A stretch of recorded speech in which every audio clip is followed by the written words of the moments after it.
All right, Chelsea fans, welcome back to another episode. That's right, the London is Blue podcast. Hopefully, your favorite Chelsea podcast out there and a part of the Men in Blazers Media Network. Dan, one of your hosts here.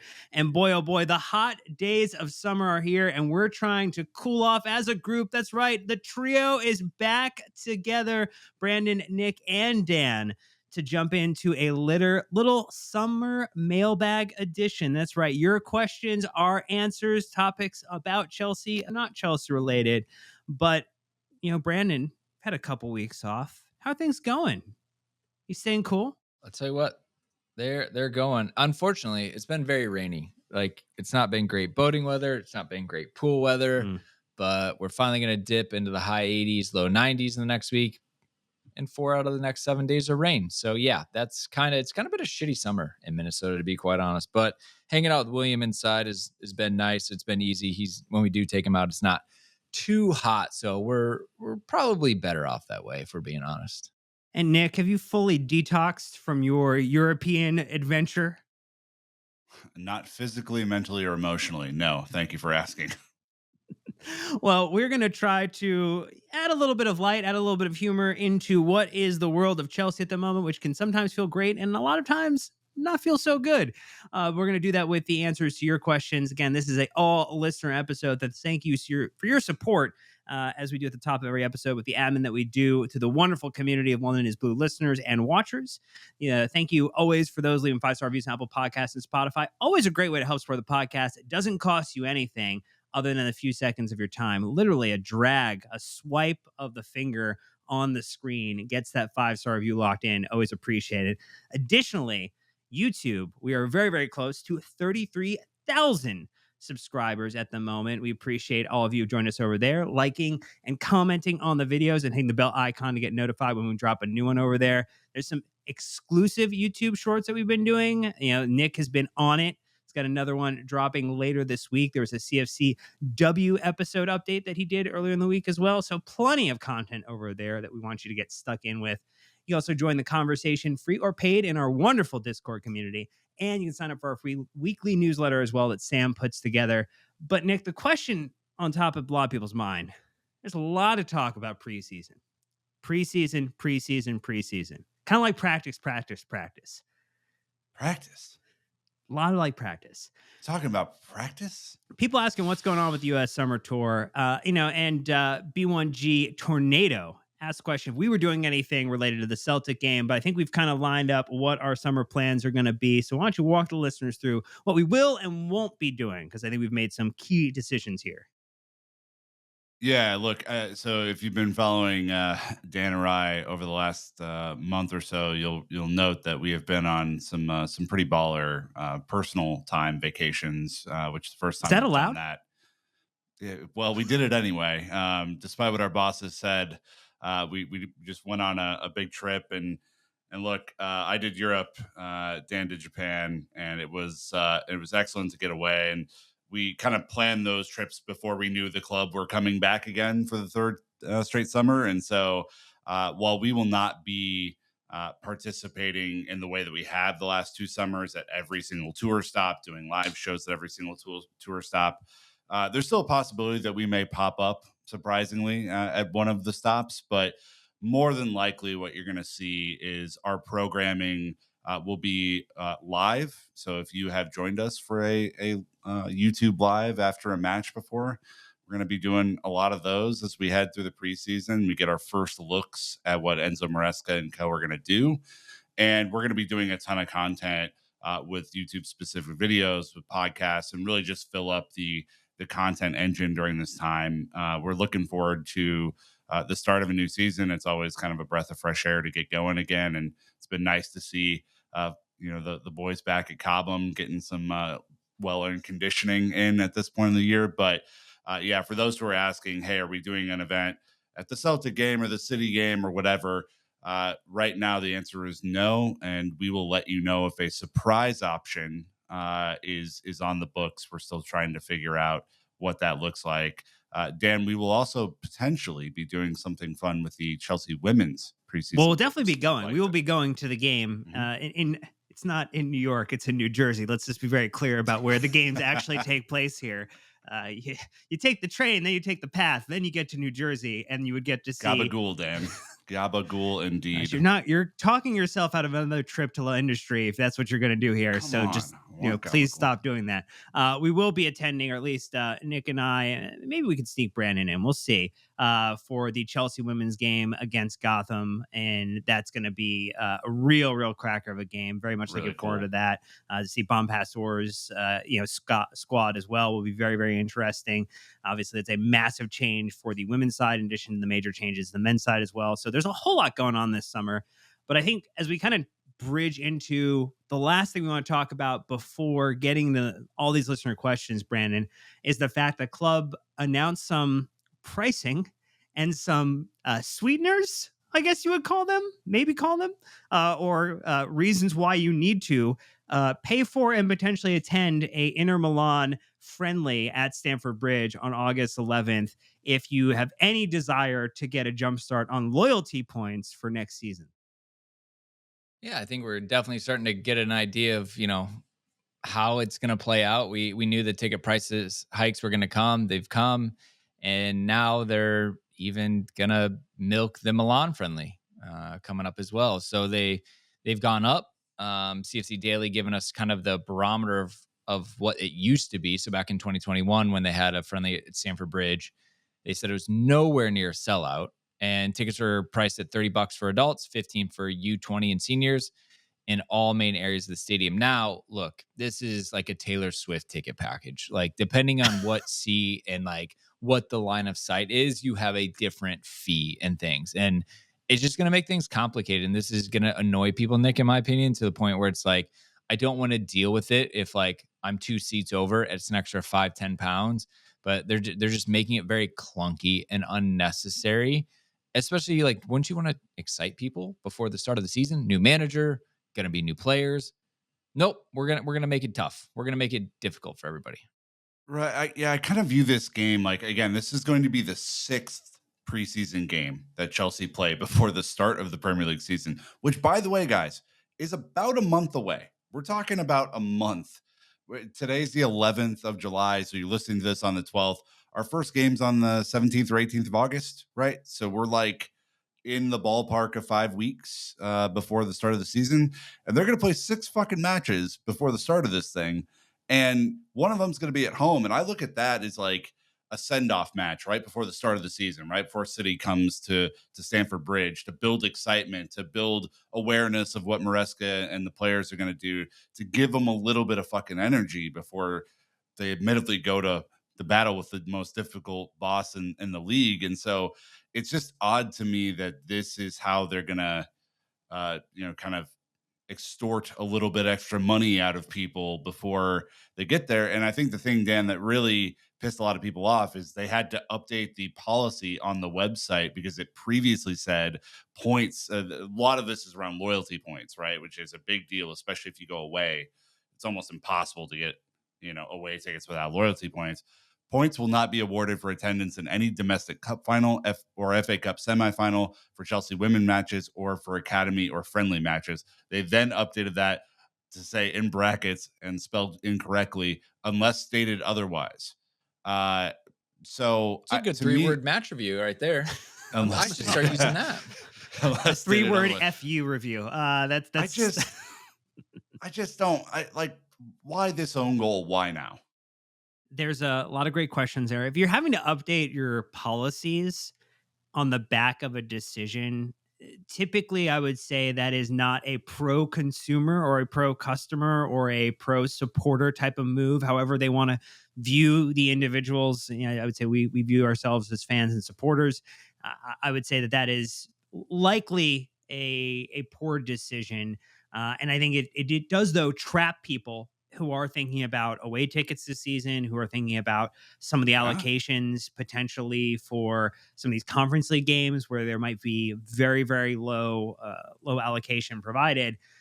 You're going to have to make a call. Am I going to buy a ticket to go to this game that I really don't want to go to in order to secure those 5 additional loyalty points? Or am I going to risk potentially not getting to go to a game later in the season that would be of a substantial level of importance to me as how I support Chelsea, how I follow Chelsea. And so I think it definitely comes across as an unfortunate move, in addition with the hike of prices. I do think there are going to be people who never get to go typically, who are traveling, who see this as an opportunity because relatively, and I know Brandon said dollars earlier, but those are all prices in pounds. I mean, at the top level, you're talking for a non-member adult ticket, we're talking about £59 for some of the lower tier kind of elements. And so like to dollars, it's around $76 right now with the exchange rate. And so like for us as Americans, just our context, 75 to $76 for a sporting event in general, not bad, particularly when you contrast it against the US summer tour season ticket Yeah. prices, where that is much reduced relative to the US summer tour season ticket prices. And so I think the challenge is if we look about it just from like the American lens, like it is challenging because we see the price and we forget that like it has a more material impact to the UK, the away supporter, the home supporter who's going to games, who now has this additional filter that they have to overlay. It's also like, for a lot of our friends who are season ticket holders, this is the last weekend before the season starts, right? Before they rededicate their lives to the club that we all love. And, we know a fair few of these people. And so, we've, seen many people, this is a planned weekend off where they'll go on vacation or they'll go to the beach or something. And it's like, the loyalty points thing is a real wrench in this. Even if you're pissed off about the ticket prices, not having a leg up in loyalty points doesn't sit well with a lot of people. So I hope the club recognize the error here and fix it. I think that's the hope. Well, we will see what they do and how they respond to some of the backlash that they've received for this. But we're going to jump into our first ad break. When we get back, all of your listener questions, and we're going to kick it off on the top, talking about the new kit designs, giving some thoughts and opinions on that one. So stay tuned. We'll be right back. So as we get back into this one, the top questions, Wolf Sis, Techie Tiger asking questions about the home kit. Techie Tiger talking about the fact that it looks like a pool water design. And then Nasty Cyclone asking who the front of kit sponsor is going to be. So I think we take it off the top here, Brandon. Thoughts on the home kit, and then we'll talk about the front of kit sponsor. Your initial opinion and feeling. Like I said pre-pod, I mean, Tucky asked if we would dive into it, which, yeah, I definitely see the pool angle for sure. Definitely like public pool, right? Just to clarify.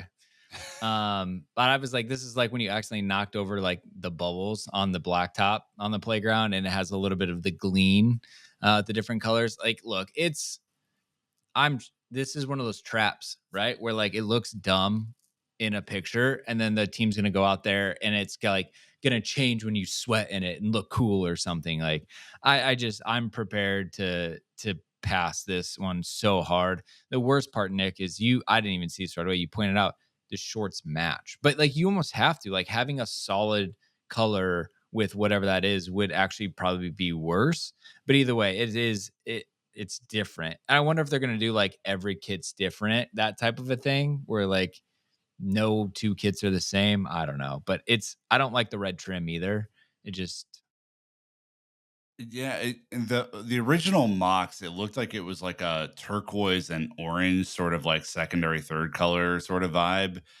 And then the second and third kits went completely away from that, which is like incredibly odd for reasons that we don't know, because turquoise and orange have been alternate kit colors before, very famous alternate kit colors. But yeah, this looks like a puddle for sure. The original, or the teaser that came out, was a smoking rose. So the thing you're supposed to be seeing instead of a giant puddle is smoke. um it's hard to see, Dan. I don't know how you feel about that, but uh, Nike has only successfully drafted like four Chelsea kits in our kind of entire tenure since 2018, and it hasn't been any of the recent ones. Let's put it that way. Yeah, this does not go into the history books as great Chelsea kit example. I think it is a great tool at demotivating me to separate dollars from my pockets or my bank account and putting them into Chelsea or Nike's coffers. I don't like the design personally. That's just my take on it. I'm sure there'll be people who love it. I mean, look, all of us independently have liked versions of kits over the years that the other or others have not liked. I think historically you loved, the popsicle top one, Nick, with the red and blue during the run up to the Champions League final that you wore that day. That some people did not love at first pass. So Yeah, I'm a little bit more out there on the stuff that I do like, but even for me, these three kits are pretty bad. The third one is the one I always look out for because it's always something a little bit off the beaten path. And this year's is some sort of like black Rorschach test with bright yellow and pink. And I don't. It's very like I don't know who these are for. I don't know who's buying these. The white one's probably the easiest one to get your head around. It's just, but the badge on it is tough. Like I don't know why they did the iridescent badge on that when something a little bit more standard could have worked. It's like the white and blue and kind of that reddish orange, but I don't know. Tough look. We'll wait to see him on the players or when they do the official rollout. But yeah, Footy Headlines is not making. I don't think any of us very confident about the look on the field. no, we'll be enjoying reading the listener and viewer comments on YouTube as to do you like the kit? Do you not like the kit? And are you going to be buying one this season? Because I don't know. Should we just dump the affiliate link now? Just put it in the bin with the kit and call it a day. But let us know in the comments. Next question comes from Drew though, asking about Just really quick. Front of shirt sponsor likely to be Infinite Athlete again. sure. Just heads up. Unless you're a Chelsea women's team player, because it was announced that Yes. 3 is the exclusive / principal partner and training kit sponsor of the Chelsea women's team. So we're actually going in a different direction between the men's and women's team this season for the first time in quite some time between both sides. So that is another item note, which I don't think we've covered as of yet, but that was interesting. Anyway, Drew's question. Could each of the hosts provide their true feelings? If we haven't shared true feelings, this is the time to do so. And thoughts on the direction of the club under the new ownership. I apologize as I know this is heavy, but I'd love to hear how you all feel and how things are going. Nick, you are always the individual who sits in the middle of the fence, never gives an opinion one way or the other, but I feel like I'm just going to have to press you this time and tell us your true feelings. Yeah, I mean, look, I think if they would have come in humble and made some mistakes and handled those mistakes differently, and with some humility, then I think you could see the attitude around everything looking a lot different than it does today. But instead, by their own words and by their own supposed standards, they came in guns blazing and trashed the previous administration, rightly or wrongly, and have not yet lived up to those standards that were previously set. And I think change is hard, regardless of if things go really well or not, because I think people are just fond for maybe what they had. But until the results are there, there's not really anything to talk about. There have been unnecessary own goals after unnecessary own goals, commercially, fan relations wise, stadium wise. I mean, if you were grading this out just based on pure results and like not even my like personal feelings about any of this, it's like a D, and D is not passing where I'm from. So I don't know how you feel about it, Brandon, but that to me is just like, you know, emotion out of it. The facts are not great so far. I think to keep it simple, at the end of the day, they've got the winning will sort everything out. They've completely ripped and replaced everything now that Neil Bath is gone. I really don't think any of the previous fixtures are still there. And obviously I could be wrong, but like none of the main pieces. But Abramovich chopped and changed a lot, mainly with managers and things like that. So look, if they can, if it this is their season to prove it, right? This will be what, season number 3. They've really put everyone where they want them. They've invested a lot in the squad. Like, I think when we all started it, we figured to give them a couple seasons, but like this is it. This is the big one for them. So they've got to go and have a good season. Obviously ended well last season, made another change at manager, made some more change behind the scenes. So like, let's see. But no, to be quite honest, like I think that a lot of what they've done is kind of like it's like they've like self-owned themselves in things where like it could have been a lot easier. I think the biggest mess that they've created for themselves was like Bali talking in the beginning about the commercial side of the business, and they have been oh, bad, bad commercially, and that's why we're going to play 6 matches in preseason to make up for that Monday. So that's where I'm at, Dan. Well, so I pulled up the quotes that Boli, Egbali, and Feliciano made on the announcement of Chelsea being acquired by the Clearway Capital Consortium that they put together. And Boli's quote talked about, our vision as owners is clear. We want to make the fans proud, along with our commitment to developing the youth squad and acquiring the best talent. Our plan of action is to invest in the club for the long term, build upon Chelsea's remarkable history of success. And that Igbali and Feliciano, with their joint statement, had a couple of lines, but they talked about the fact that we are thrilled to partner with Todd and the rest of the consortium to meaningfully grow the club as a global platform. Together, we'll expand the club's investment across infrastructure, technology, and sports science to support the incredible Chelsea football and commercial teams, all with the goal of leveraging this growth to fuel even more on-pitch success. So if we're judging them by what they've said their aspirations were, are we happier or better as fans and supporters today than we were under Roman Abramovich? I would say the answer is no. And so if that is the barometer that we're using, then it's not been good. And I think I tend to view it as it's like the 10-year plan, right? Because it's a trend line, and like the trend line is, kind of was going up at the end of last season. It, could go up again this season if Enzo Maresca does really well, if Sonia Bombastor does well, if the academy overhaul does well. Like, there's a lot that could go in a very high direction, but it just as easily could turn downward again. And so I think it is sitting on a bit of a precipice at the moment, and there's a lot of questions still to answer. And I don't think it's as easy as just like they've been awful, but I don't think they've done a lot of good, like objectively good things that you could point to as like, yes, this was such a good thing that we've done. Yeah, they're not accumulating wins at a high enough rate, both on the field and off the field, to like to make the case that it's been a rousing success. And again, it's not my personal emotions, like talking as an American about a largely American ownership group. Like, this is emotionless. I think it's just facts, and the facts are, until they are better, that they are what they are. So, kind of in the same lane, but Emmy Clement on YouTube asked the question, what are the immediate on-field aspirations of Chelsea? Continuing to buy players is no longer interesting.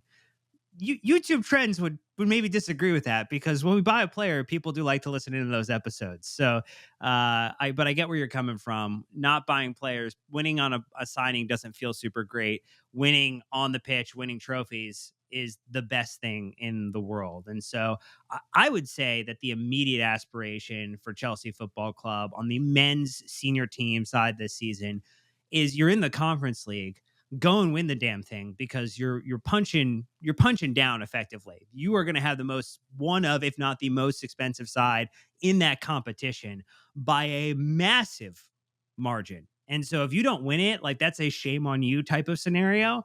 And then I think you have to go be in top 4 again and have double qualified for an advanced level of European competition in the upcoming season. Beat top 4 teams next season. Don't necessarily like let them walk all over you. But I think there's a lot that needs to improve this season. And it's a very clear like view from like where we were last season, Nick, to like, hey, you have to get here next year. Yeah, it's top 4 in a trophy. Ben Jacobs also, the other day on the pod added that the Club World Cup is a massive opportunity for the club, both commercially and from a momentum perspective on the playing side. Like, I really, I think Brandon, where my head is at right now is I want to see under yet a new manager and new personnel that the club have brought in and new playing staff. I want to see this team gel and play like a team. I do not want to see the continuation of a group of players who are strangers and who play like a group of individuals. I think that plus Maresca's possession system will really frustrate a lot of people. So my hope is that they gel, that he is true to his word. There is a process, that they follow the process, and that this team does gel and start to play really good football and trust each other and become likable to watch. And that's, that will lead to results and hopefully trophies and all the other stuff that we need. It's that simple, right? This is the season. We said it before. The expectation is some level of success. I think you guys have both laid it out there. There's multiple ways to get there. We've come short the last couple seasons. It's time, right? Like it needs to be established. Otherwise, the longer you go without it, the harder and harder and harder it is to get it back. Pano asked the question as we continue with the on-field elements around expectations with Maresca, particularly around the inverted fullbacks due to the 3-2 build-up system. And I know if you go back and listen to the episode that Sam and I did, we tried to project a lot of what we think Maresca might do, but there's not a lot of footage about what he does at the Premier League level because he hasn't coached the game at that level yet, and what he would do with a different set of players and what he had at Leicester. But maybe, Brandon, just from what you're looking at, what you're seeing, what you're feeling, do you think we're going to see a lot of Leicester replication with that inverted right back or left back, or do we think we're going to see some tweaks? And maybe that's why people should be paying attention during preseason to kind of get an understanding of how he might try to work the side. Well, look, every manager has two options: stick with what made you successful to get to that level, or somehow reinvent yourself so that it's not as predictable. I think he's going to start the season in what he knows and hope that it works, right? Because that's what he's comfortable with. That's what he knows. If it doesn't, we're going to find out real quick how good of a manager he is, right? How Guardiola-esque he is. Can he pivot now that he's realized the players he has? Now he realizes the Premier League, and can he adapt? But Nick, if plan A doesn't work, it's going to get real tricky because like Graham Potter didn't go option B. He stuck with it right or wrong to kind of the death, and ended up not working out for him. Yeah, this isn't a championship. Or the U23s, right? Or, Italy U19, whatever it may be. So it's going to be harder for him to get buy-in, I think, because these are grown professionals from a lot of different walks of life and a lot of different previous experiences. And the big worry that I have is like, I'm all for playing good football. I'm all for pressing.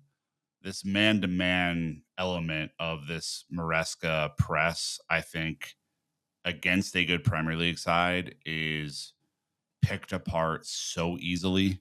I mean, if you don't get it right, if you don't have full commitment into those challenges, if you don't press, like we saw last year, Conor Gallagher was sometimes the only person pressing. If you do that, you will concede way more goals than we did last year. And I think the real job that he has on his hands right now, Dan, is personnel identification, understanding strengths and weaknesses. Because before, like, look, I'm sure he has a system. I'm sure he's already started to implement, key elements of that system. But until he really understands what these guys are good at, I don't think he'll be able to develop a style of play to maximize those strengths. And so that is really, when I'm watching these preseason games alongside everyone else, what I'm looking for, is the person slotted into this either the square peg in the round hole for the system, or is he adapting the system to maximize their strengths? And so biggest question that we have right now is that. Yeah. With the preseason, you're looking for fitness. Like, are the players fit enough Have they come back? Are they getting conditioned appropriately for the upcoming season? They're going to apparently have a host of commercial responsibilities per usual as a part of their US tour this summer. And so balancing those commercial commitments along with, the rest recovery and the playtime, the open trainings, like that's going to be a big part of it heading into the start of the season. But then I think to your point, making sure that we identify which groupings of players, who that front three is going to be, at the start of the season. What is that back defensive pairing or grouping going to be? Like, there's a lot of questions that we still need answers to, and it will depend upon which players rise in preseason. Because I think they're also like Kukurea will not be back for a bit of time, and Reece Mhm. James can't play the first couple matches due to the end of last season. It's like there's interesting wrinkles for like how we're gonna have to start this season. Actually, just already a little behind where you would want to be, just in a player availability standpoint. So you know, hopefully no bad pitches, no bad turfs. Keep the players healthy and happy as much as you can this summer, so that we can head into next month and be ready to go. I'll also say this though. I mean, there are a ton of really talented guys that are already back in Cobham, unlike the last couple of seasons. Like last season, it was largely a U23 plus a couple of starters exercise, right? Like Reese James is back, Nkunku's back, Jackson's back, Sterling's back. Like these, it's not as if the couple of guys who are still in the international tournaments are going to hold this team up from starting the season strong. Like he has a full complement of center backs to choose from. He has a full complement of fullbacks to choose from, minus Kukurea. Like this, he's not going to have the excuses that Poch had in starting the season last year with kind of a depleted squad or an injury riddled squad. Like if the pitch isn't good enough, don't fucking play. Like throw a shit fit, cancel the game. Like we cannot afford stupidity to get in the way of our starting against Manchester City on the whatever 17th or 18th of August. So hopefully that's the case. Well, we're going to take our last ad break. When we get back, we have questions about why Chelsea should or shouldn't sign additional strikers. Questions again about Nico Williams, and also even some questions about the U.S. men's national team after some of the news today about Jurgen Klopp being considered and then flatly rejecting us as quickly as he possibly could. So stay tuned. We'll be right back. All right. So Theodore Charles asking the question, please, why is there a need for a new striker at Chelsea since we have promising young strikers like Washington, Fafana, and Broya? And so I think those are three names with a lot of question marks around them. Also, rumors that ones like Fafana and Broya may be on the way out when we've talked to both Matt Law and to Ben Jacobs over the past couple of weeks, Brandon. And so it feels like this list is probably just one player in Washington who we've not heard anything about a potential sale on. And in that scenario, you would want to add maybe a striker to Chelsea's existing roster. I mean, we don't really think either any of these are the answer, right? I mean, we talked about Broya plenty. His Fulham loan was not great. David Washington is a child. He's still just turned legally 18, and DDF has had a mixed bag of a season, right? Like had that one breakout match at Burnley, not much else. The loan in Germany wasn't it. So yeah, look, I would like to think Chelsea are bigger than these three. Um, where we're at today. So my point is that they are young and promising, but again, this is the tension that we have, Dan, is are we bagging the best players for the next 7-8 years versus what are we going to do today, right? What are we going to win today?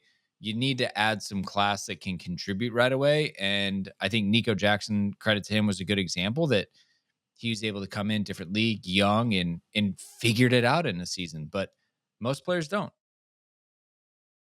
Yeah, it's very, very tough to consider a- really relying upon any of those three as the backup to Nico Jackson next season. I do think you would look to add someone who has either some level of Premier League or top five European League experience of being able to contribute at least double digit goals. And I'm saying probably on the lower end, like somewhere in the 10 to 15 range in a season would probably be the right backup who is comfortable with you are not the guaranteed starter type of role. And maybe is a little bit more senior, or maybe is a little bit more kind of older than the typical player profile that we've gone after, which is 25 and younger. And I think maybe one correction is Washington is 19 and 36 days. So he's a little older than you postulated there, but not by by a month. much. Noted.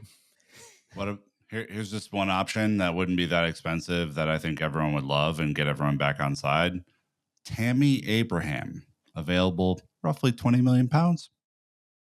Not concerned about the injuries? No, absolutely not. Okay. He's been fit his entire career. I mean, a big injury can happen to you. He's already back in training at Roma. Absolutely not concerned. And even if you were concerned, I think that would just play into your hands a little bit from a fee perspective. I think you're not going to get Isak. You're not going to get Omar Odion. You're not going to get any of these first choice options that you've gone after. You didn't get Elise, which was my hope when we did our keep sell loan or build squad build, right? Like, so if that's the case, then a riverboat gamble on someone who's already a Chelsea player who has experience in a top 5 league, the criteria that you've already laid out, and wouldn't be a big breaker necessarily, that would be a good choice. Done. Boom. Solved. So follow-up question, sticky on attack, and this was from Mikhail Rathhod, and a follow-up question coming from 11 Aspies, which is a very easy name to say versus the other one. Mix was Nico Williams and Cucurella work well. I think they're working well together, maybe hinting, should Chelsea go after signing Nico Williams? We have talked about this a couple of times, again, with Matt and Ben, just the wage structure and the compensation package, along with the dollars, pounds, or euros, depending on what currency you prefer, to unlock his signature is very, very expensive, which makes it highly unlikely you'd be able to get him over here. But it has been a good pairing during the Euros and fun to watch. So the more appropriate question, Nick, from 11 Aspies, was within the world of realism, i.e., no Nico Williams, any player because of cost. Who would you like to see start at left wing for Chelsea against City at the start of the season? Nico Jackson. I don't know. We talked to Ben Jacobs about Adeyemi, who is a really interesting talent at Dortmund, and would be someone that would kind of pique my interest because I think he physically has what it takes to handle the Premier League, which is should be a real consideration after the amount of lessons that have been learned by the sporting directors over the last few years. But I wouldn't say that he's like a Nico Williams necessarily. Like, he's not at that level. Nico Williams has shown what an extraordinary player he is during these Euros, and even before that, with the first trophy at Atletico Bilbao in like 40 years. I mean, he's a real talent. So again, don't go shell out a bunch of money for you're not going to get Kvaratskhelia out of fucking Napoli. I mean, these are unrealistic targets, I think, now. So like, go find someone or use the talent that you have. I mean, the left wing is weird at Chelsea. I don't think we have a perfect option between Sterling and Mudryk, and even flexing Nico out there. But I'd like to see what Nico can do, and if not, Sterling has to be in the pole position there just because of the system. I think people are going to be either surprised or disappointed to see how much that Raheem Sterling plays in preseason. He's going to have a chance. He also loves to play against City, Brandon. He does, yeah, no doubt. But it was a little bit frustrating from him. We saw some good glimpses of Nico out there. The big question is going to be, where does Nkunku go, right? If Maresca likes to play a 4-3-3, is he the striker, right? You probably playing with one center mid, like Caicedo holding, and then two maybe a little bit more free in that sense. So It's not like he'd be in number 10 in like the 4-2-3-1, which he did play a little bit. So I think it all builds around Nkunku. And I would I'm not going to be silly enough to make predictions about Nkunku, because who would? But What kind of idiot would make a bold prediction? He's still about the amount of goals that I think you build the team around again. So yeah, I think you have limited options. Like, it's pretty straightforward who it's going to be.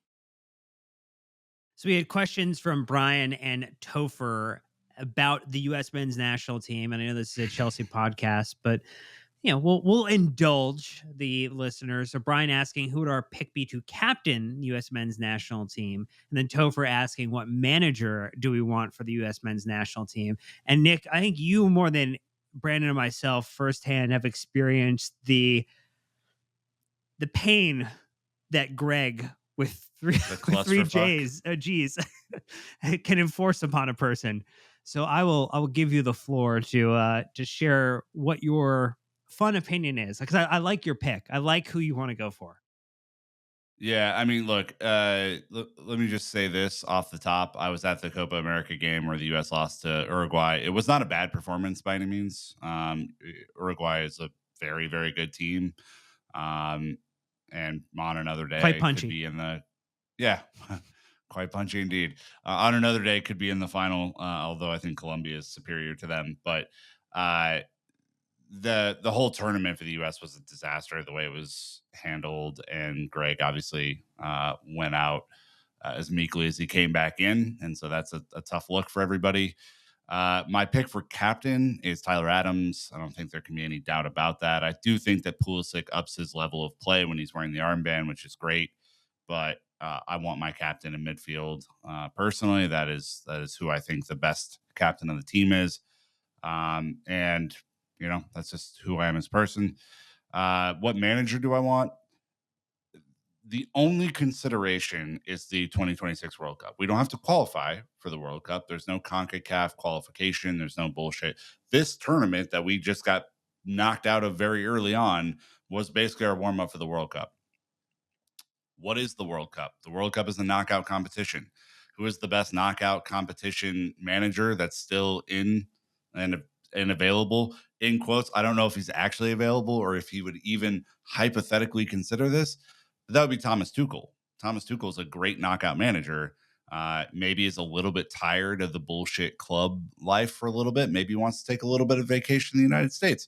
Perhaps would consider the immense talent that the United States has as an interesting opportunity to kind of revive his career after a couple of bad stops, and maybe even considering Manchester United as a taste in his mouth. Like, ugh, gross. I'm going to go refresh myself over the summer of 2026. And I think he'd be a phenomenal pick. I mean, in a knockout competition, you need someone who's decisive, who has a system, who organizes, and who gets the best out of the players. And we have seen him do that at Chelsea firsthand. So again, he could very easily come back and say, "Ha ha ha, hilarious! Get the fuck out of here." And I would almost expect him to. But more than Klopp, I think he's a better pick in that regard. I think the real question, Brandon, is could you lean on Emma Hayes to convince Thomas Tuchel to get the band back together as head coach, men's team, women's team? Let's go. Run it back. That'd be fun. Look, I just need someone who can inspire me. It has been so dull. Dull. God.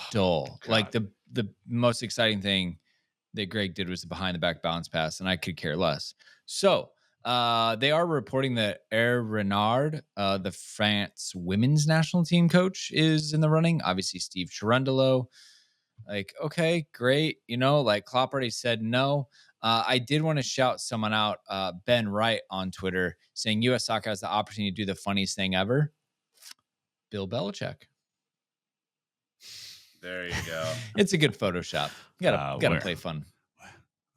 We're on to 2026. Yeah, we're on to the talk World about Cup an now. elite mentality and only winning. But look, part of it is that my brother sent me the Athletic, who kind of broke down the quality of players, and actually like they're not as good as maybe we think. It's definitely not a golden generation. So maybe we do need to kind of curb expectations, but what we just witnessed was bad. And the decision making in the USSF and the U.S. Soccer Federation is horrific. Nick, obviously, you said the same thing. Greg should go, and the people who put him there. That guy just got here from Southampton. It's terrible decision making, step after step, and it just seems like we can't get the right people in and do anything cohesive or coherent. I apologize. And people who care about this and want the US to be good are just pulling our hair out like tournament after tournament. I know last summer was it last summer, 2 summers ago was pretty good, right? Picked up a couple of small trophies, but still not good enough. You cannot waste this fucking opportunity. You've already wasted half of the opportunity that you had. Two big tournaments on home soil within 2 years. You cannot fucking waste this one. And what's odd is the same federation that hired Emma Hayes, objectively the best possible hire that they could have made at the time, is gonna go fuck this up and not hire the best possible hire. And everyone knows I wanted Jose. They already missed that window. He's now off in Turkey. Like, hire someone really good. Unify the fan base again. You desperately need that. If you're going to charge $300 or whatever for World Cup tickets, you need to have someone that people can motherfucking believe in. And that is where we are right now. Does this mean that Tim Howard's attempt to seduce Jurgen Klopp did not go to plan? You know what, Dan, I don't believe that Tim necessarily had the sway required for old Jurgen, who immediately was like, absolutely not. 0% chance that I'm coming to this shit show. 100% negative swag on Tim Howard. That's all we've learned from this in the process. So we're given the option to take our pick from Jay with the hypothetical. Next year, you get to pick one of 4 trophies we could reasonably win: FA Cup, League Cup, Club World Cup, or the Conference League. What do you pick? Do you take one of those above a top 4 finish in Champions League for 25-26, or would top 4 be above a trophy? You never take top 4 above a trophy. Like, I know it's appealing. I know the financials are all that people are talking about right now. There is nothing that would make everyone feel a shit ton better about where we are than hoisting the FA Cup trophy. I'm picking that one specifically because we fucked that up a tremendous amount of times recently, and so I want the FA Cup, and I want it bad, and I want us to kind of get the Wembley bad vibes off of our back. And I think if the team's able to win the FA Cup, there's a solid chance that they're in the running for top 4 again, just like we should have been last year, if not for screwing up so many times. So yeah, that would be my pick, Brandon. I mean, conference is probably the easiest because it's the worst competition. And then FA Cup, League Cup, Dan, comes down to draws. When we got the double city, that was bullshit. But we've proven when we don't see them right away, we can make it to the final. And the draw is important no matter what, because we're just not a powerhouse team like we've been, where any competition we enter, we have a chance. That's not where we're at.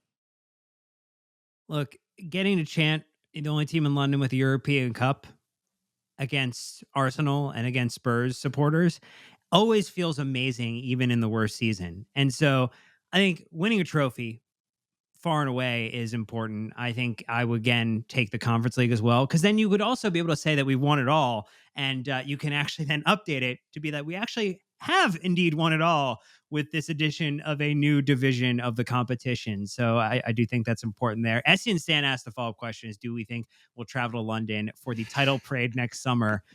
Some strong wine on us energy out of this question. Wow. Look, if it happens, I'm there.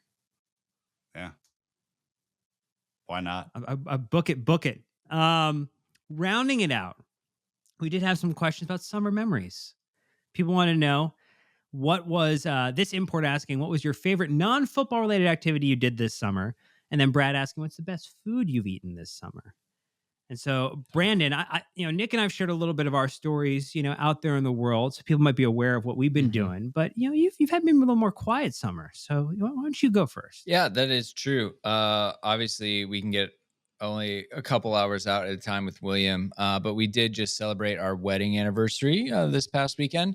We went to Martina, a restaurant in South Minneapolis, and it was great. It was Argentinian inspired. It was brunch. It was phenomenal. So Twin Cities, like, shout that one out. The food was great. You guys know us when we go to brunch. I usually don't do like hollandaise and things like that, but I actually got their crab lump cakes with hollandaise and poached eggs, and it was just it was insanely immaculate. Yeah. And that was really really Yeah. good. And then they gave us like their own house vermouth, which was flavored a little bit for a celebratory drink. So that was awesome. Elizabeth had almond flour pancakes with fresh fruit, and again, just it was exquisite. They had potato churros, so savory, not sweet, and those were Ooh. amazing. So yes, can't recommend Martina highly enough. And again, brunch isn't even their best meal of the day. Dinner definitely is with that meat forward.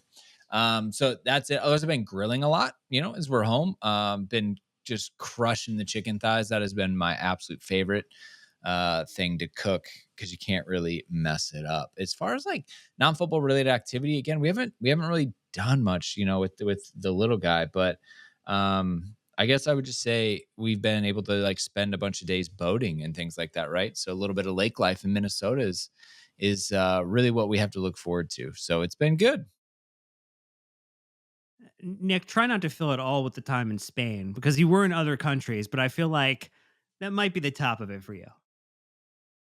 Yeah, I mean, look, the whole trip I did outside of the Euros, which was a football related activity, but the whole trip was excellent.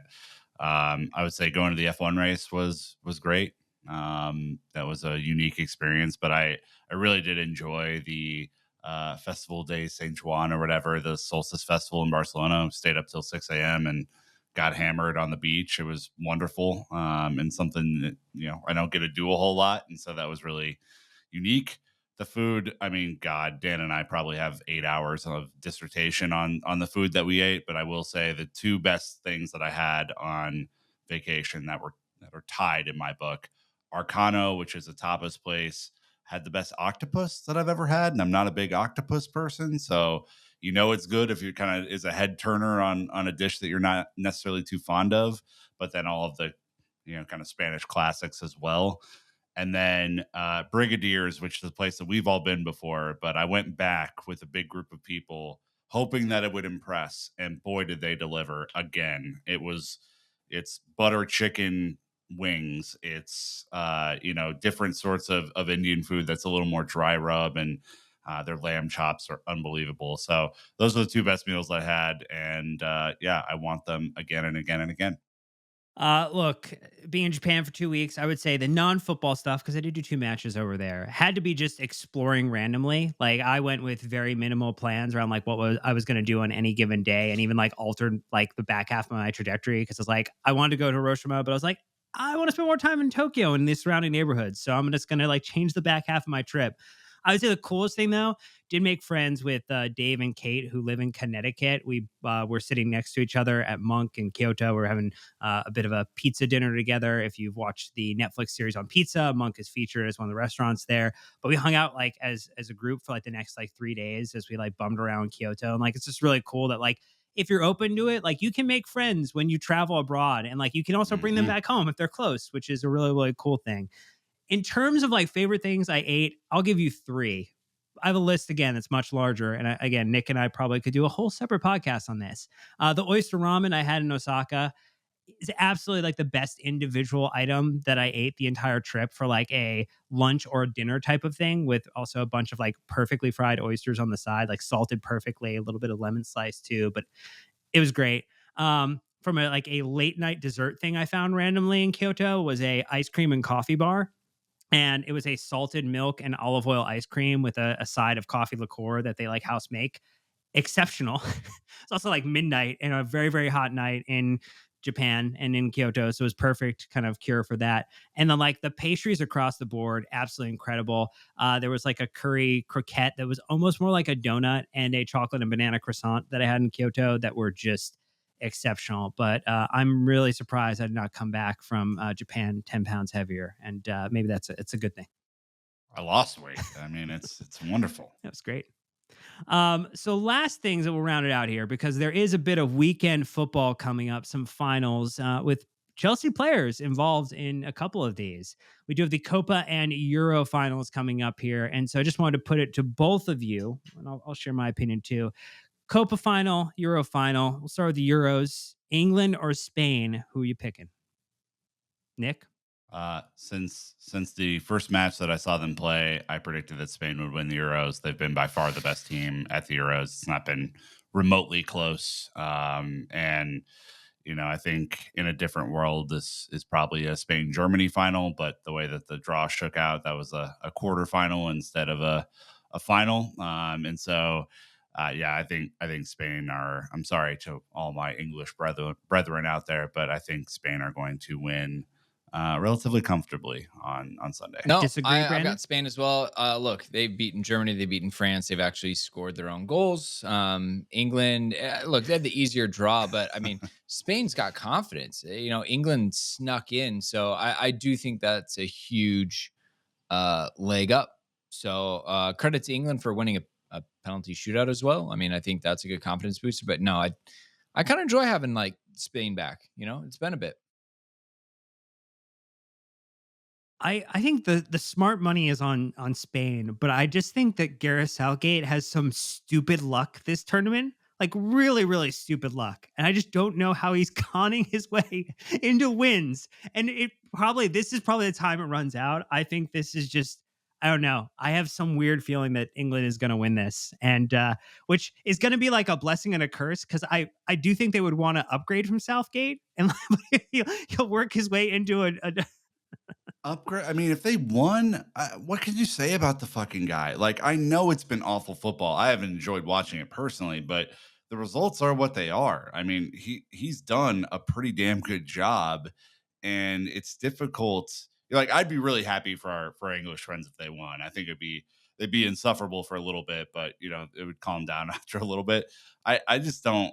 I think Southgate gets so much of the hate that people have reserved for Berhalter, but when Berhalter didn't have any of the results that Southgate has. So it's like, I don't know, pick your battles. All right, so we'll flip it then to the Copa, Argentina or Colombia. Nick is the individual who is, again, most hurt by the Copa this year in person. Yeah. Well, Colombia avenged me, and so I at the before a ball was kicked in the tournament, after I saw Colombia massacre the U.S. in a friendly before the tournament, I put $10 on Colombia to win the entire Copa. That payout is something like $100, and so I look forward to collecting my $100 from DraftKings on Sunday when Colombia thrashes Argentina. Argentina have been fine, passable. Colombia are a different beast. They are insanely good and have, I think, the best national team in the world right now, period. Yeah, look, I mean, Brandon? I know you're not, but I'm Messi fan, and I know he hasn't done much this tournament, but yeah, look, Argentina just sweep it up. James Rodriguez, he's kind of resurrected his career at the end. I do find that to be, He's looking good. yeah. So look, I do think that's he's looking fun, good. a fun storyline as well. But yeah, no, I go with the bastards from Argentina, as Nick puts it.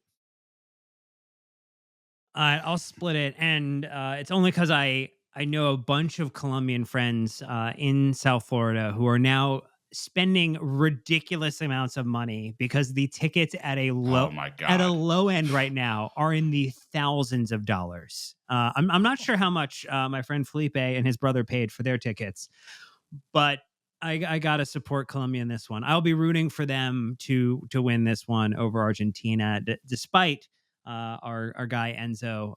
Would be nice for him to win another trophy. That's always good confidence heading into the next season, particularly because he's not able to participate in the Olympics. Which right call for the club. Doesn't probably feel good for the player.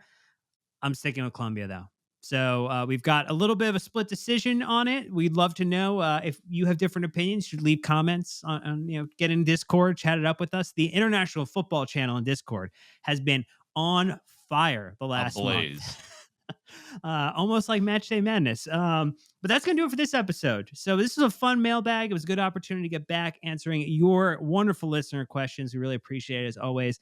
Again, if you can do it, you have time, 5-star reviews on Apple Podcasts and Spotify, or like and comment on this video so we know what you're looking forward to in terms of additional content from us this summer. But that's going to do it for this episode. So until next time, stay cool as you can, Chelsea fans, and keep the blue flag flying high.